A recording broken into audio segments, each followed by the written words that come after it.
For today's mini vlog ay atin mas kilalanin si Miss Alexi Broski from Iloilo City. Alam mo ba kung bakit siya sumali sa All-Star MGI, Rhina Filipina 2020-26? Mas kilalanin natin si Miss Alexi Broski sa kanyang pagiging isang beauty conera sa mga pageant. Especially ito yung kanyang very atake or performance ay napakaganda at very talented ng kanyang pinakita or pinamalas na kakayahan bilang isang Rhina Filipina 2020-26. Pinataob niya po yung ibang kandidata. Ito po yung mga crown, ipapakita po natin sa inyo yung magagandang crown, magagandang achievement and realities. No, ang galing at ang ganda ng mga crown na to, guys. Bagay na bagay sa itong crown na to, guys, no? Kasi sa Pilipinas lang to matatagpuan, charot. Especially ito yung mga sa international pageant na mga corona, yung kulay ginto, tapos kulay yellow, tapos iba't ibang kulay ng hoggies. So, ito tuloy-tuloy tayo, guys, no? Parang napahaba yung ating mini vlog. Supposed to be atin siyang mas kilalanin si Alexi Broski sa kanyang pagiging isang beauty pageant, beauty conera. Lumaki si Miss Alexi Broski sa Iloilo City. Especially, ang kanyang magulang ay half Filipino or half Filipina si Miss Alexi Broski, no?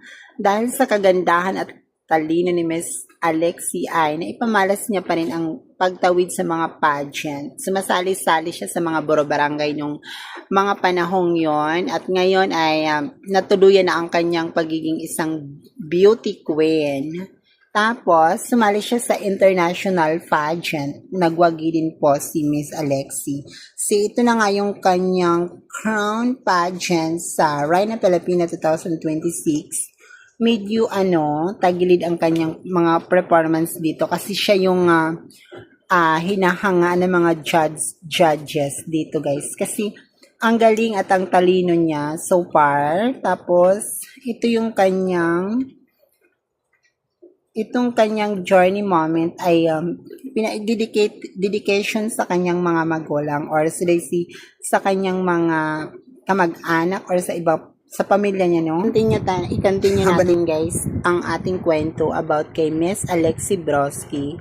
Si Miss Alexi Broski ay dati po daw siya nagtitinda ng mga gulay sa palengke, tapos tumutulong po siya sa kanyang mga magulang. Ayon sa aking research or nabalitaan natin sa television o teleserye ng buhay ni Miss Alexi Broski. Especially, marami siyang napagdaanan in realities sa kanyang pagiging isang mabuting mamamayan dito sa ating bansa. Sophisticated ang kanyang mga performance na si Miss Alexi Broski ay hinahangaan siya ng kanyang mga fans, magulang, or tumutulong sa kanya ang kanyang mga fans para maitaguyod ang kanyang pagiging isang beauty queen. Charot.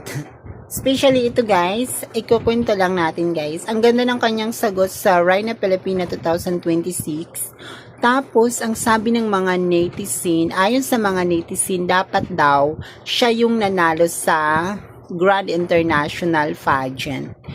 Yun ang nabasa ko sa mga comment section lang. Especially, yun talaga yung totoo kasi ang galing talaga ng sagot niya. Pero recently about the judgment, charot. Yung mga judges kasi ang pumapili, guys, kung sino ba talaga yung tama or ano ba talaga yung tama yung ipapadala sa ibang lugar o sa ibang bansa o sa Thailand. Yun talaga, guys, nagsumikap lang po talaga si Miss Alexi Broski at nagtapos siya, guys, bilang isang magna cum laude sa kanyang kurso.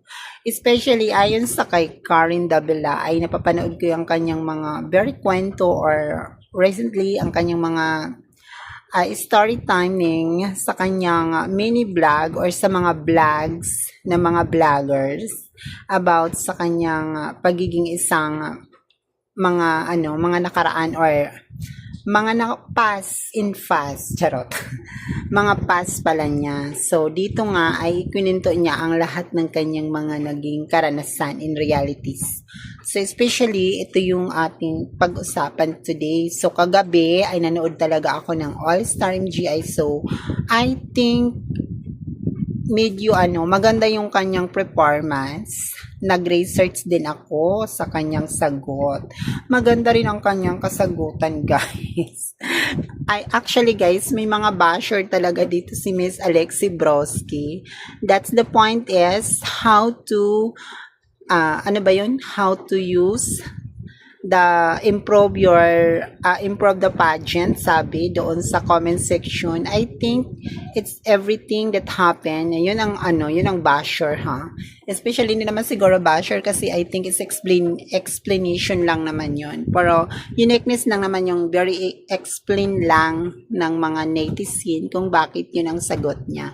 Thank you so much for supporting sa my many vlogs.